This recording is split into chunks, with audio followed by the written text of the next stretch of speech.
3절입니다.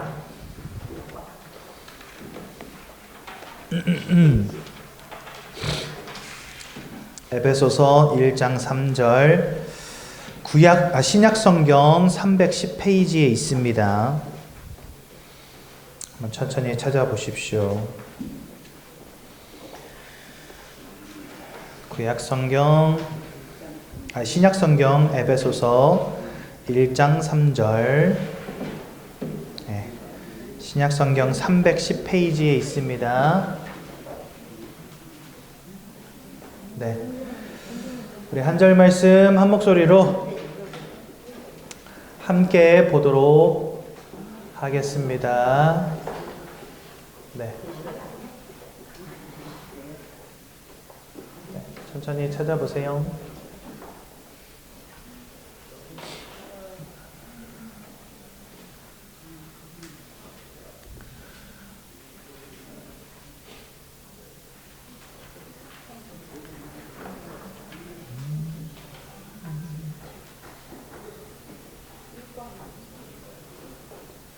네. 에베소서 1장 3절 우리 한 목소리로 함께 보겠습니다. 시작. 찬송하리로다. 하나님 곧 우리 주 예수 그리스도의 아버지께서 그리스도 안에서 하늘에 속한 모든 신령한 복을 우리에게 주시되. 아멘. 구약 성경에는요, 에스겔이라는 성경이 있습니다. 성경 이름이 에스겔이에요. 근데 그 에스겔 37장에 이런 말씀들이 나와요. 37장 1절에서 14절에 보면은 하나님께서 이 세상을 마른 뼈와 같다라고 표현해 놓으셨어요. 여러분, 마른 뼈는 뭡니까? 죽은 지 오래된 상태. 죽은 지 오래 지나야지 이제 뼈가 말라버리겠죠. 그러니까 마른 뼈 같다는 것은 오랜 세월 동안 사망 상태 속에 있었다는 것을 의미하는 것. 저기 김희영 권사님 전화 또 오거든요. 쿠팡 있지? 왜 맨날 내 전화번호로 연결해 놓는 거야 이거는?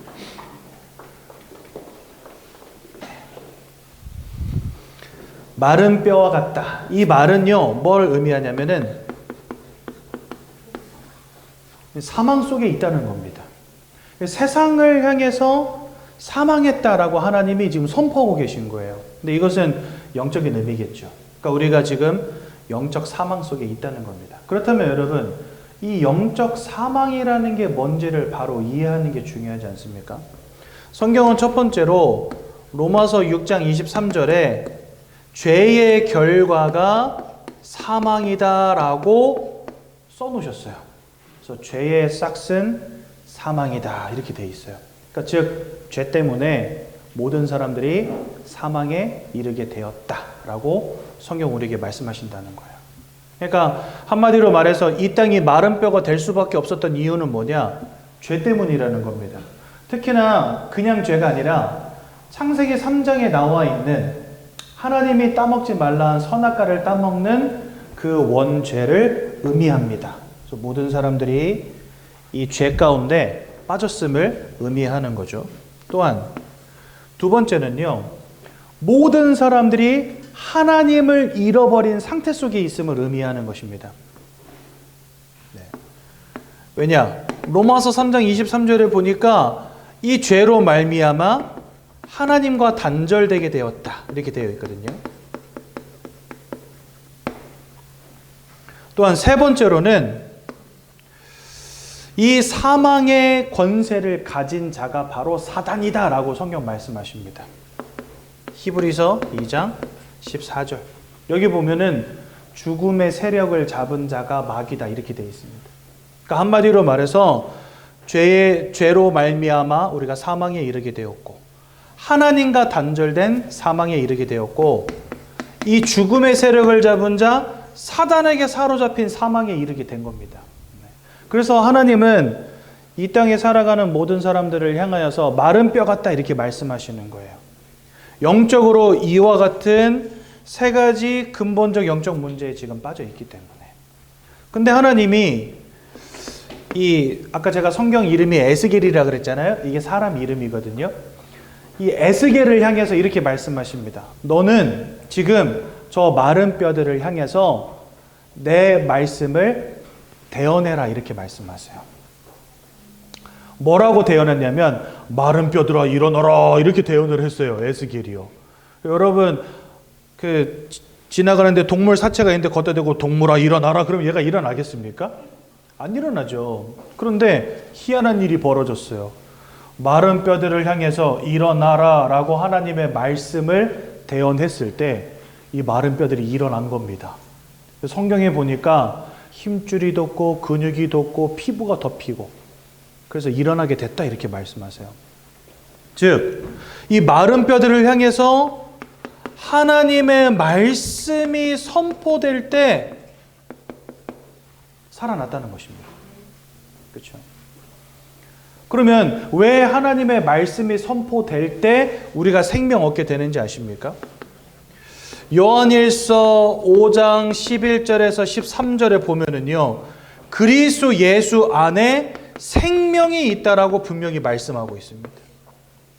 그래서요, 아들이 그 안에 있는 자에게는 생명이 있고 아들이 없는 자에게는 생명이 없느니라 이렇게 말씀하세요. 즉 그리스도 예수의 복음의 말씀이 선포될 때 이 마른 뼈들에게 생명이 들어가게 된다는 겁니다. 그리스도 예수는요, 자기의 피로써 모든 죄악의 문제, 특히나 원죄의 문제를 다 씻으셨다라고 성경 우리에게 말씀하십니다. 그리스도 예수는요, 자기 육체를 찢음으로 하나님께로 나아갈 길을 여셨다라고 말씀하십니다. 그리스도 예수는요, 자기의 생명을 우리 위해서 내어주심으로 사단의 권세를 깨뜨리셨다라고 말씀하십니다. 그러니 이 마른 뼈 같은 인생이 살아나는 유일한 방법은 주님이 우리를 위해서 고난당하시고 죽으시는 것 외에는 없는 거예요. 네. 그래서 그 흘리신 피로 우리의 죄를 씻으셨고 고난당하신 육체 가운데로 하나님께 나아갈 길을 여셨다고 성경 말씀하시고 또한 우리를 위해서 생명을 내어주심으로 사단의 권세를 깨뜨리셨다. 아까 제가 여기 히브리서 2장 14절에 죽음의 세력을 잡은 자 마귀라고 말씀드렸잖아요. 근데 여기 히브리서 2장 14절에 또 어떻게 되어 있냐면은 혈과 육을 동시에 지니신 예수님께서 죽음을 통하여 죽음의 세력을 잡은 자 마귀를 멸하셨다 이렇게 되어 있습니다. 그러니까 예수님의 죽으심은 사단의 권세를 깨뜨린 것이요, 예수님의 육체의 고난은 하나님께로 나아갈 길을 여신 것이요, 예수님의 피 흘리심은 우리의 죄를 속하기 위함이었다는 것입니다. 그러니 이 그리스도가 우리 안에 성령으로 임하시는 것 자체가 우리가 생명으로 들어가는 유일한 방법인 것입니다. 그래서 말씀이 선포될 때 이 마른 뼈 같은 그 인생들이 살아나기 시작한 거예요. 거기에다가 하나님이 더하여서 뭘 주셨다 돼 있냐? 생기를 주셨다 이렇게 돼 있어요. 여기 에스겔서 14절에 보니까 생기를 에스겔서 37장 7절 8절에 보니까 생기를 주시는 장면이 나옵니다. 그런데 말씀이 선포될 때 이스라엘이 무덤을 열고 나올 것이다 이렇게 되어 있고요, 생기가 들어갈 때 살아난다 이렇게 되어 있는데 그 생기를 또한 뭐라고 표현해 놓으셨냐면 하나님의 영이라고 표현되어 있어요. 그러니까 여러분들 보세요. 우리가 인생을 살아가는 데 있어서 내가 사망의 권세 가운데서 빠져나와서 하나님이 함께 하시는 살아있는 축복을 최고로 누리려면 거기에는요, 하나님의 말씀과 하나님의 영이 임해야 된다는 거예요. 근데 창세기 1장, 2장에 보면 하나님이 사람을 창조하시는 장면이 나옵니다. 거기 보면요, 어떻게 창조하시냐? 말씀으로 땅의 흙으로 우리의 몸을 빚으셨어요. 그래가지고 우리의 몸을 사람으로 빚으신 다음에 그 다음에 그 코에다가 생기를 불어 넣으셨어요. 그럴 때 우리가 하나님의 형상을 가진 살아있는 존재가 됐다라고 성경 말씀하세요. 그러니까 처음부터 우리는 하나님의 말씀 가운데에서 하나님의 생기가 들어올 때야 비로소 살아있는 존재가 되는 겁니다. 그래서 마른 뼈와 같은 인생도 마찬가지입니다. 하나님의 말씀이 들어오고 하나님의 영이 임해야지만 살아갈 수 있는 거예요. 이것 때문에 주님이 뭐 하셨냐? 부활하신 것입니다. 주님은요, 사망에 매여 계시지 않고 3일 만에 부활하셨다라고 말씀하세요. 그 부활하신 주님이 지금 우리와 함께 하시는 겁니다. 그러니까 주님이 부활하신 이유는 뭐냐? 우리와 영원히 함께 하시기 위함이었다는 거죠. 그러니까 주님의 고난과 주님의 부활로 말미암아 우리가 참 생명을 누리는 존재들이 되었다는 것입니다. 그렇죠? 에스겔서 37장은 바로 이걸 우리에게 보여주시는 거예요. 우리 새가족 성도님들이 이해하기에는 약간 빡센감이 있는 그런 메시지지만 그냥 큰 핵심만 붙잡으시면 됩니다. 아, 우리는 하나님을 잃어버린 마른 뼈 같은 존재였구나. 그런 우리에게 그리스도 예수의 언약과 하나님의 영이 임해야지만 살아나는 것이구나. 이렇게 이해하시면 되겠습니다. 장방하게 설명했지만 핵심은 그거예요. 네. 그래서 우리가 그리스도의 고난과 부활을 이해하는 것은 굉장히 중요합니다. 제가 지난 수요일 날 저 구운동에 가서 전도하다가 어떤 어르신 한 분을 만났어요. 이분이 보니까 교회를 오랫동안 다니신 분이더라고요. 근데 그분이 그러시는 거예요. 자기가 장로 임직 받기 직전에 미끄러져 가지고 장로가 못 되고 그것 때문에 화딱지 나서 교회를 떠났대요. 네. 왜 나 장로 안 줘? 이러고서 이제 교회를 떠난 거예요. 본인 말로는 자기가 타락했다. 이렇게 이야기하시더라고요. 그렇게 교회를 떠난 지가 30년, 40년이 지난 거예요, 벌써. 연세가 80세가 넘으셨으니까. 그랬는데 이분이 막 장로 임직 받기 직전까지 갔으니 신앙생활 얼마나 열심히 오랫동안 하셨겠어요. 그렇죠? 성경도 많이 알고 그러니까 뭐 성경 구절을 엄청나게 많이 아시더라고요. 그래가지고 뭐 이렇고 저렇고 뭐 저 앞에 앉아놓고 제 앞에서 설교를 하시는 거예요. 목사님이에요. 이렇게 막 이러면서 하나님 말씀을 막 나한테 막 말을 하시는 거예요. 근데 이분이 결론적으로 하는 이야기가 뭐냐?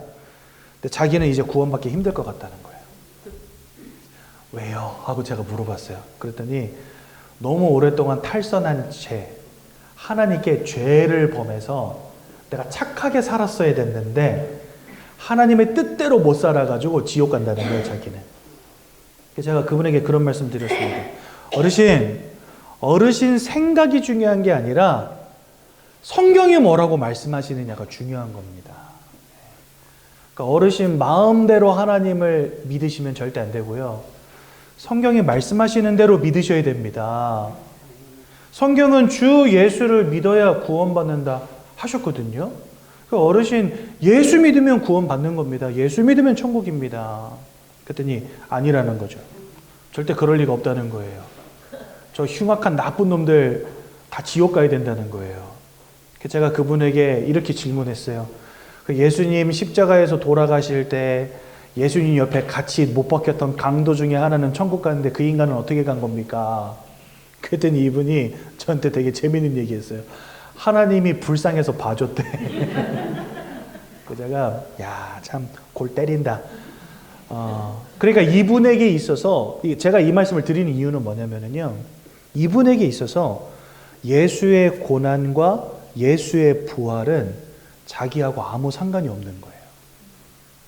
예수님이 나를 위해서 죽으시고 나와 함께 하시기 위해서 부활하셨다. 그게 구원이거든요. 그 사실 자체가 안 믿어지는 거예요. 그래서 여러분들 기독교 신앙에 있어서 제일 중요한 건 뭐냐? 주님의 십자가와 주님의 부활입니다. 그러니까 이 두 가지가 우리에게는 실제로 확인되어지고 확신되어지고 체험되어지는 게 굉장히 중요해요. 그래서 여러분들 가장 먼저로는 주님의 고난과 부활은요, 여러분들이 차근차근 신앙생활 하시면서 체험해 가셔야 됩니다. 근데 첫 번째로는 뭐 하셔야 되냐? 주님이 고난당한 이유와 부활하신 이유가 뭔지 이거를요, 지식적으로나마 여러분들이 확실하게 이해하시는 게 중요해요. 그럼 체험은 왜 차근차근 해나가야 된다고 말씀드리냐? 여러분, 사실 우리는 주님이 십자가에 달리신 걸 본 사람들이 아니고 주님이 살아나신 걸 본 사람들이 아니잖아요. 그렇죠? 눈으로 보지 못하고 손으로 만질 수 없는 그 하나님이 지금도 살아 계시다고 하는데, 그걸 우리가 체험하고자 한다면은요, 지속적으로 말씀 속에서, 예배 속에서 그 말씀이 나를 살리고 나를 치유하고, 우리 가정과 가문을 살리고 후대를 치유하고, 내가 있는 현장을 치유하고 살리는 것들을 우리가 확인할 때야 비로소 하나님 진짜 살아계신 분이 맞구나, 이게 깨달아지는 거거든요. 그래서 하루아침에 갑자기 그 하나님이 막 체험되는 거 절대 아닙니다. 근데 가장 먼저로는 성경을 통해서 주님의 고난과 부활이 무엇인지를 확인하는 게 제일 중요해요. 그래서 여러분들은 이 자리를 통해서 그거를 확인하셔야 되고, 체험은 예배를 지속하고 말씀을 지속하는 가운데 하나님이 주시는 은혜 속에서 차근차근 해 나가시면 됩니다. 근데 너무나 신기하게도 여러분들의 인생을 사로잡은 모든 흑암의 역사, 여러분들의 인생을 무너뜨렸던 모든 사단의 권세, 여러분들이 후대를 실패시키고 무너뜨렸던 죄악의 권세, 예배와 말씀을 지속하는 가운데 다 박살나고 깨져나가는 것을 여러분들 아시게 될 거예요. 그러면요, 이제 입술로 고백할 수밖에 없어요. 와, 하나님 살아계신 거 맞구나. 하나님, 주님 부활하셔서 지금 나와 함께 하시는 게 맞구나.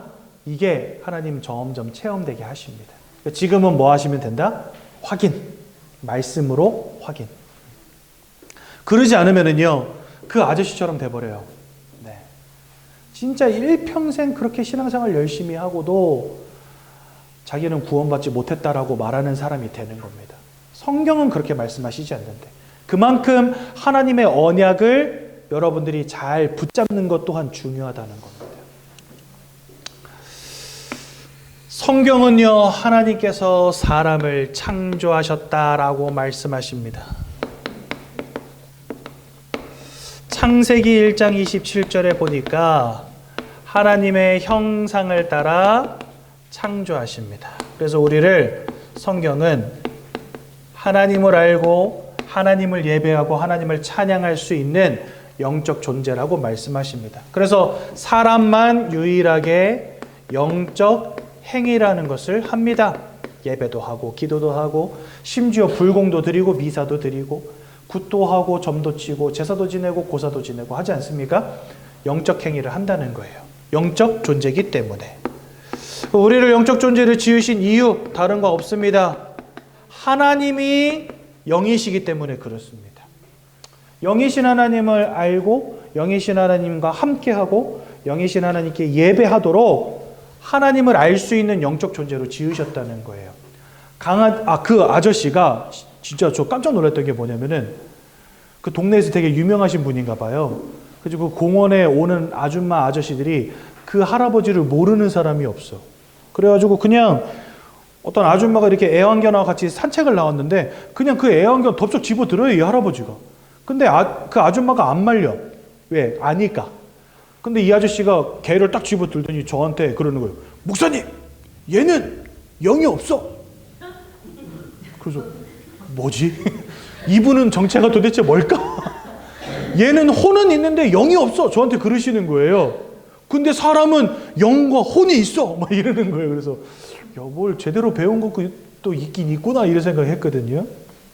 결국은 착하게 살아야 구원받는다고 하니까 참 큰일이죠. 동물은 영이 없습니다. 하나님을 찾을 이유도 없고 하나님을 알 이유도 없어요. 그냥 주인 잘 만나서 평생 잘 먹고 잘 살다가 한 20년 살다가 후 가면은요, 그게 축복된 인생이에요, 강아지한테는. 근데 사람은 그렇지 않습니다. 영을 가진 존재이기 때문에 하나님을 찾는 본능이 있어요. 하나님이 누군지 모르기 때문에 우상도 섬기고 귀신도 섬기는 겁니다. 영적 존재이기 때문에 그렇습니다. 그러니까 하나님을 알고 하나님과 함께하는 존재, 그 속에서 하나님이 주시는 영적인 축복을 누리라고 우리를 영적 존재로 지으신 겁니다. 우린 육신을 가졌기 때문에 육신적인 축복 중요합니다. 마음을 가졌기 때문에 정서적인 안정 중요합니다. 영혼을 가졌기 때문에 하나님만 주실 수 있는 영적인 축복을 누리는 것 또한 중요하다는 거예요. 그러니까 우리는 원래 하나님과 함께하면서 이 영적인 축복 가운데에서 내 마음과 생각을 지키시고 우리의 삶과 육신을 축복하시는 이 하나님 안에서 최고의 축복을 누리는 존재였다는 겁니다.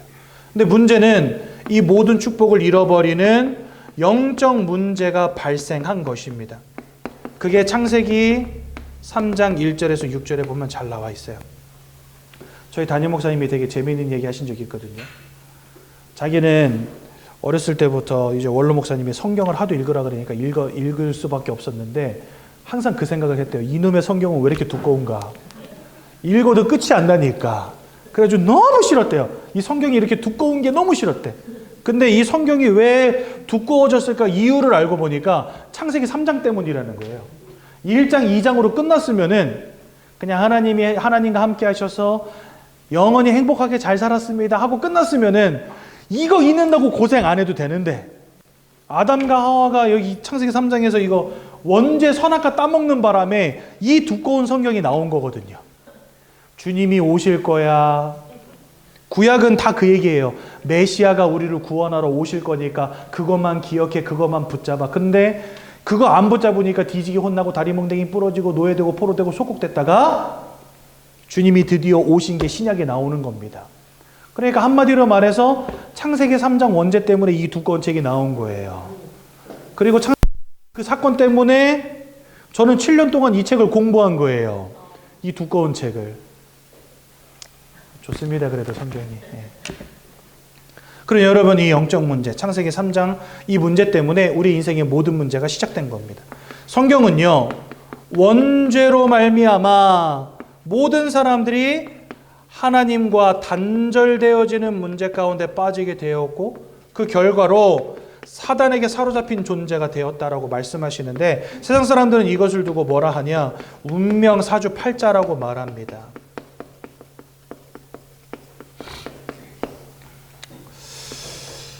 여러분들 운명 사주팔자를요 세상은 학문으로 공부하잖아요.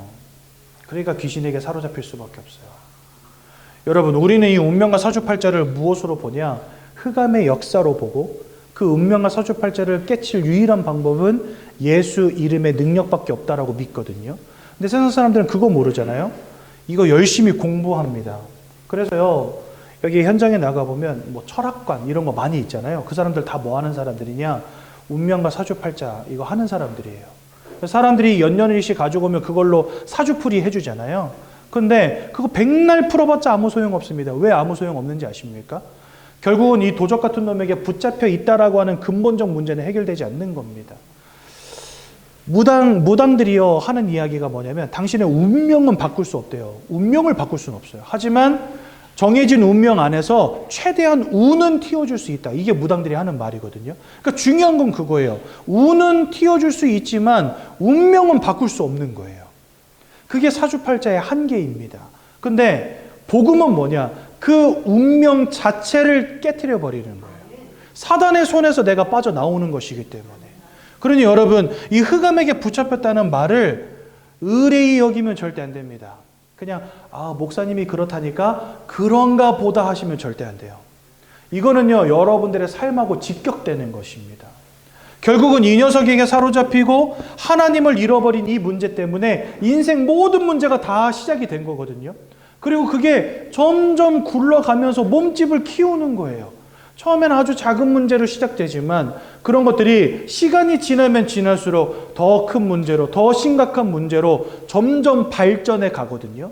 그런데 이 운명의 수레바퀴에서 빠져나와야 되는데 그 방법이 세상에는 없단 말이죠. 그러니까 아무리 빌어봐도 찾아가서 물어봐도 아무리 깎아놓고 아무리 절하고 아무리 들여봐도 인생의 문제가 해결되지가 않는 겁니다. 그게 사단에게 붙잡혔다는 말의 근본적 뜻인 것입니다. 여러분들 이것을요 정확히 이해하셔야 돼요. 성경은 이 사단에 대해서 뭐라 말씀하시냐? 요한복음 8장 44절 거짓말장이라고 하시고 살인마라고 합니다. 살인자라고 말씀하십니다. 요한복음 10장 10절 이 녀석을 두고 도적이라고 표현해 놓으셨습니다. 계시록 12장 9절 천하를 꿰는 자라고 성경 말씀해 놓으셨습니다. 그러니까 여러분들의 인생을 사로잡은 이 운명과 사주팔자로 여러분들의 인생을 사로잡은 이 영적 존재를 성경은요, 거짓말장이, 살인마, 도적, 깨는 자라고 표현하고 있다는 거예요. 한마디로 여러분들 인생에 도움이 1도 안 되는 놈인데 그 놈에게 여러분들이 지금까지 사로잡혀 있었던 겁니다. 그래서요, 이 속에서부터 모든 영적인 고통, 인생의 고통이 시작된 것입니다. 그렇죠? 그러다 보니까 여러분들의 마음이 무너질 수밖에요. 왜요? 인생에 계속해서 근심을 가져다 주는 자가 있다. 마음이 어떻게 평안합니까? 평안할 수가 없어요. 그러니까 사람들이 늘 두려움 가운데, 그렇죠? 늘 근심 가운데 살아갈 수밖에 없는 겁니다. 사람들이 우울증 약 먹는 이유가 있다니까요, 여러분들. 아무리 행복해하려고 해봐도 안 돼, 내 마음대로. 나는요, 최선을 다해서 열심히 살아온 죄밖에 없어요. 결혼도 하고 자녀도 낳고 일도 열심히 하고 돈도 열심히 벌고, 근데 안 되는 거예요. 평안함이 오질 않는 거예요. 뭔가 두려운데 그 이유를 모르겠는 거예요. 이유도 없어, 그냥 두려워. 제가 현장에서 만난 많은 분들 가운데 이유가 없는데 그냥 죽음이 두려운 사람들이 있어요. 예. 뭔가 나에게 이 죽음의 문제가 올 것 같은 거예요. 그게 질병이든 사고든 뭐든. 그러니까 아무 일도 없는데 미래에 아직 오지도 않은 문제 가지고 그게 두려워서 우울증이 와버렸어요. 이분이. 그런 분들이 세상에 너무 많다는 사실. 근데 여러분들 히브리서 2장 5절에 15절에 뭐라 되어 있는지 아십니까? 일평생 죽기를 두려워하여 마귀에게 종된 모든 자들을 해방하기 위해 주님이 돌아가셨다 이래 되어 있습니다. 그러니까요, 사단에게 사로잡혀버린 이 인생의 영적 문제가 결국은 여러분들의 마음과 생각까지도 무너뜨리고 있다는 사실. 많은 사람들이 우울증에, 조울증에, 악몽으로, 심지어 어떤 사람들은요, 귀신을 보기도 하고 환청을 듣기도 하고 이런 사람들이 세상에 가득 찼습니다. 얼마나 많은지 모릅니다. 여러분들이 인생 살면서 그런 사람들 만나기 쉽지 않다 그러잖아요. 왠지 아세요? 사람들은요, 다 포장하고 살아요. 누가 길 가는데 저 귀신 보여요. 이러고 말하는 사람 있을까요? 아니죠. 그런 소리 하면은 자기 매장당하고 왕따 당할 수밖에 없잖아요. 그러니까 그런 말 어디 가서 못해요. 그러니까 다 포장하고 꽁꽁 숨기고 살고 있는 거예요. 그러니까 우리가 볼 때는요, 세상에 이런 사람들이 그런 사람 별로 없던데? 나는 한 번도 못 봤는데? 이런 분들이 대부분이세요. 근데 현장에 나가서 만나보잖아요. 가득 찼어요. 진짜로. 우울증으로, 조울증으로, 악몽으로, 환상으로, 환청으로, 망상으로 이런 문제 속에 살아가는 사람들 너무나 많은 겁니다. 그곳으로 끝이 아니라 그 삶도 육신도 병들고 있는 겁니다. 여러분들 마음이 무너지면요, 삶이 되어질 수가 없어요. 다른 사람 만나는 게 되어지지 않아요. 자꾸만 내가 고립돼요. 집안에 고립되고. 나중에는요, 가족들로부터 고립돼요. 방에서 안 나와요. 그래서 아무리 주변에 훌륭한 사람, 나를 사랑해주는 사람, 나를 아껴주는 사람이 있어도요, 내 마음의 문제 치유가 안 됩니다. 결국은 그 삶이 자꾸만 고립되어지다가 나중에는요, 자살로 가는 경우가 진짜 많아요. 그래서 여러분들 자살하시는 분들의 대부분이 다 누구냐? 심각한 우울증 혹은 심각한 조현병 환자인 경우가 굉장히 높아요. 왜 그러냐? 이 영적인 무너짐 속에서 마음의 무너짐, 육신의 무너짐, 이 세 가지가 동시에 이렇게 오는 것입니다. 네. 사람을 그래서 우리가 바로 이해하는 게 중요합니다. 우리가 영적 존재라는 것을 이해하는 게 중요하고, 우리에게 이러한 영적인 문제가 와 있다는 사실을 이해하는 게 중요하고, 그 영적인 문제 때문에 우리의 마음과 생각, 우리의 삶과 육신이 병들고 있다는 것을 발견하는 게 중요한 거예요. 네. 이렇게 인생이 고통스러우니까 사람들 뭐 할 수밖에 없냐? 이거 할 수밖에 없는 겁니다. 아까 히브리서 2장 15절 일평생 죽기를 두려워하여 종되었던 인생들을 하나님 해방하셨다 이렇게 돼 있잖아요. 그러니까 죽기가 두려우니까 인생을 살아가야 되는데 너무 힘들고 두렵고 무서우니까 뭐 하냐? 이거 할 수밖에 없어요. 마음이 평안하고 잘 된다. 우상숭배 뭐하러 합니까? 근데 사람들 우상숭배 하잖아요. 왜냐? 현실의 많은 문제 속에 살아가고 있고 앞으로 어떤 문제가 닥칠지 모르는 두려움 속에 있으니까. 그러니까 우상숭배 할 수밖에 없죠. 막 열심히 깎아놓고 차려놓고 불러다가 쫓아가서 열심히 빕니다. 그런데 고린도전서 10장 20절에 이 모든 것이 귀신과 교제하는 것이니라 이렇게 되어 있다는 거죠. 그러니까 우상숭배 하면 할수록 더 큰 마음의 문제, 삶의 문제 올 수밖에 없는 거예요. 그렇죠? 더 큰 문제는 뭡니까? 히브리서 9장 27절에 보니까 사람 한 번 죽는 것은 정해져 있고 그 이후에는 하나님의 심판이 있다 이렇게 말씀하십니다. 마귀에게 속한 자들 지옥으로, 하나님께 속한 자들 하나님이 계신 천국으로 들어가게 되는 겁니다. 그러니 이 하나님을 잃어버리고 사단에게 붙잡혀버린 이 문제 하나 때문에 우리는요, 이 땅에서도 고통받고 죽은 뒤에는 하나님께 심판받고 영원히 고통당하는 겁니다. 어떻게 빠져나올 수 있을까요, 도대체? 무엇 해야 여기서 해방되겠습니까? 돈을 아무리 많이 벌어봐도, 공부를 아무리 열심히 해봐도, 아까 그 아저씨 어르신이 말한 것처럼 착하게 살아봐도 이 문제는요 절대 해결할 수가 없는 거예요. 그렇죠? 왜 주님은 굳이 사람의 몸을 입고 이 땅에 오셔가지고 왜 굳이 십자가에서 피 흘려 죽으셨다가 왜 굳이 3일 만에 부활하셨을까? 더 재미있는 사실은요, 주님이 십자가에서 죽기 전에는요, 내가 그리스도라고 아무에게도 말하지 말라 이렇게 돼 있어요. 왜 그러냐면 그때까지 주님이 보여준 모습은 뭐였냐면요, 배고픈 사람들 먹여주시고 병든 사람들 고쳐주시고 심지어 죽은 사람을 살려주시고 주님이 보여주신 모습들은요 그런 거밖에 없어요. 근데 걷다 대고 와 저분이 그리스도야 이렇게 말하면 사람들이 그리스도를 어떻게 이해할까요? 아, 잘 믿으면은 내 인생에 돈도 주시고 건강도 주시고 성공도 주시고 이런 분으로 이해하겠죠. 근데 주님이 이 땅에 오신 궁극적인 이유는 겨우 우리 돈 주고 밥 주려고 오신 게 아니란 말입니다. 여러분들에게 와 있는 하나님을 잃어버린 영적인 문제, 사단에게 사로잡힌 이 영적인 문제, 죄악의 영적인 문제, 이거 깨트려 버리려고 오셨기 때문에 주님은요, 십자가 지시기 전까지 내가 그리스도라는 거 아무에게도 말하지 말라 그랬어요. 근데 주님이 십자가 지시고 부활하시고 난 다음에는요, 제자들에게 찾아오셔가지고 뭐라고 명령하시냐? 모든 민족에게로 가서 아버지와 아들과 성령의 이름으로 세례를 주고 내가 너희에게 분부한 모든 것을 가르쳐 지키게 하라. 그때는요, 다 가가지고 가르치라는 거예요. 네. 왜요?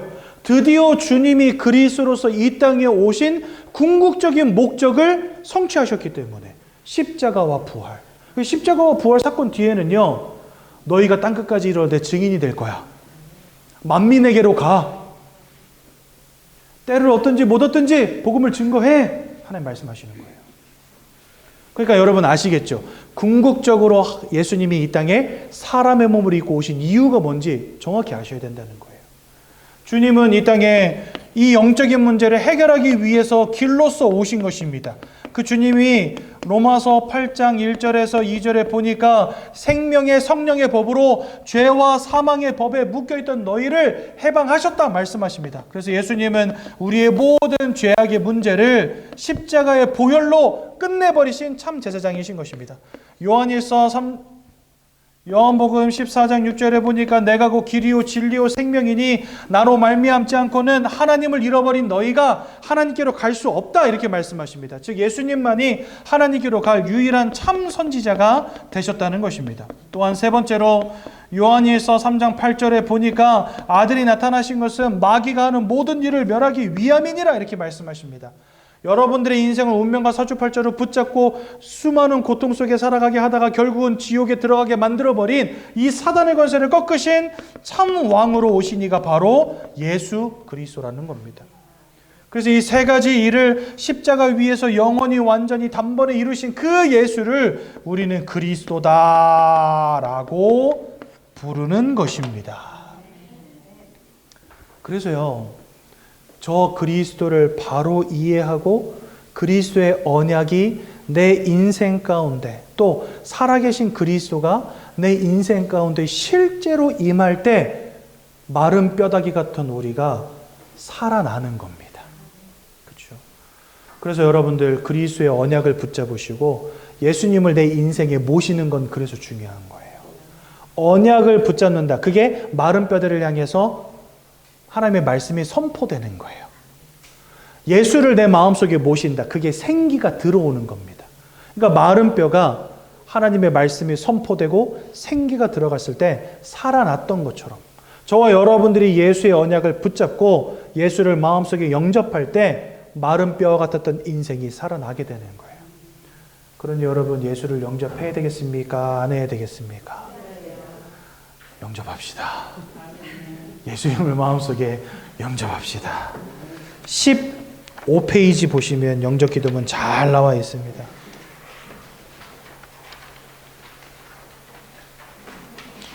예전에 어떤 분이 그러시더라고요. 목사님, 저는 10주 동안 여기 다니면서 예수님을 10번이나 영접했는데 또 해도 됩니까? 100번이고 1000번이고 하십시오 그랬습니다. 저는 뭐 한 1000번 한 것 같아요. 진짜 영접 기도만. 오늘 예수님을 진심으로 믿으시고 마음속에 신실함으로 영접하시기 바랍니다. 그때 하나님 역사하실 줄로 분명히 믿습니다. 우리 함께 영접 기도문 고백하겠습니다. 사랑의 하나님, 이제 나는 죄인인 것을 깨닫고 회개합니다. 지금까지 하나님을 떠나 사단의 지배 아래 묶여 종노릇하며 살았습니다. 그러나 예수님이 저를 위하여 십자가에서 죽으시고 3일 만에 부활하신 그리스도이심을 믿습니다. 예수 그리스도께서 하나님을 만나는 유일한 길이 되시며 사단의 권세를 꺾으시고 모든 죄와 저주와 재앙에서 나를 해방하신 그리스도 되심을 믿습니다. 지금 이 순간 내 마음의 문을 열고 예수님을 나의 구주로 나의 주인으로 내 마음에 영접합니다. 나를 구원해 주심을 감사드립니다. 앞으로 하나님의 말씀과 뜻대로 살겠습니다. 지금부터 일평생을 세밀히 인도해 주옵소서. 예수 그리스도 이름으로 기도합니다. 아멘. 지난주에 못했던 육과 숙제하겠습니다. 숙제. 성도의 7가지 축복을 이해할 필요가 있습니다. 여러분들이 예수를 영접하시고 나면 여러분들에게 바로 그 즉시로 하나님 주시는 축복들이 있는데요. 첫 번째가 하나님이 여러분들과 함께 하신다는 것입니다. 지금까지는 사단이 이끌어가는 인생이었다면, 사단에게 종되었던 인생이었다면 이제는 하나님이 함께 하시고 하나님이 지키시고 하나님이 보호하시는 인생으로 바뀌어지게 된 것입니다. 두 번째로는 그 하나님이 여러분들을 인도해 주십니다. 시편 48편 14절에 보면은요, 이 하나님은 영원한 우리의 하나님이시니 그가 너희를 죽을 때까지 인도하시리라, 이렇게 되어 있어요. 그러니까 한 번 우리의 하나님 되셨다. 그분이 여러분들을 죽는 그날까지 인도하시는 것입니다. 특히나 가르치시고 생각나게 하시고 평안을 주신다. 그러니까 여러분들에게 말씀을 가르치시고 말씀을 생각나게 하시고 또 여러분들의 마음에 평안을 주신다. 아까 여러분 사단이 함께 할 때 마음과 생각이 무너진다 했잖아요. 하나님이 함께 하실 때 여러분들의 마음에 평안함이 오게 되는 것입니다. 그러니 너무 중요한 축복인 것이죠. 또한 세 번째로 성령이 역사하시고 우리의 기도에 응답하십니다. 여러분들이 예수의 이름으로 구하면 예수께서 행하시겠다 분명히 약속하셨고요. 너희가 지금까지 내 이름으로 구하지 아니하였으나 구하라 그러면 너희 마음에 기쁨이 충만할 것이다 말씀하십니다. 그래서 예수의 이름으로 기도하시면 됩니다. 근데 우리 새가족 성도님들은 기도가 뭔지 잘 모르시잖아요. 어떻게 해야 되는지도 모르고. 방법은 딱 하나입니다. 맨 마지막에 예수 이름으로 기도했습니다. 아멘. 요거만 하시면 돼요. 그리고 그 앞에는요, 그냥 하고 싶은 말 다 하면 돼요. 딸이 아버지에게 말하듯이, 아들이 아버지에게 할 말 하듯이. 물론 저는 아버지가 엄하셔가지고 아버지 앞에서 그 고양이 앞에 생쥐처럼 아무 말도 못했던 인간이긴 한데 하나님 그런 분 아니시니까 여러분들 하나님께 하고 싶은 거 다 말하면 됩니다. 하나님, 나 아파요, 나 슬퍼요, 나 힘들어요, 나 위로해 주세요, 힘 주세요, 건강 주세요. 그런 것도 괜찮습니다. 나쁘지 않습니다. 맨 마지막에 뭐만 하시면 되냐? 예수 이름으로 기도했습니다. 아멘. 나를 속이고 무너뜨리고 우리 가정이 복음화되지 못하게 역사하는 귀신의 세력, 사단의 권세 꺾어주세요. 이것도 기도예요. 굉장히 중요한 기도예요. 그래서 여러분들이 하나님께 기도하고 싶은 거 다 기도하십시오. 오만 때만 거 다 기도해도 괜찮습니다. 상관없습니다. 나중에 정말 내가 해야 될 기도는요, 하나님이 다 깨닫게 해주세요. 그러니까 지금은요, 야, 그건 하면 안 돼! 그럴 필요 없어. 다 하세요. 네. 하나님, 나 교회 가고 싶어요. 힘주세요. 너무 좋은 기도. 하나님, 나 더 자고 싶은데 어떻게 해야 되죠? 일어나게 해주세요. 너무 좋은 기도. 다 기도하세요. 그러면서 하나님하고 계속 소통하시는 거예요. 맨 마지막에 뭐만 하면 돼요? 예수 이름으로 기도했습니다.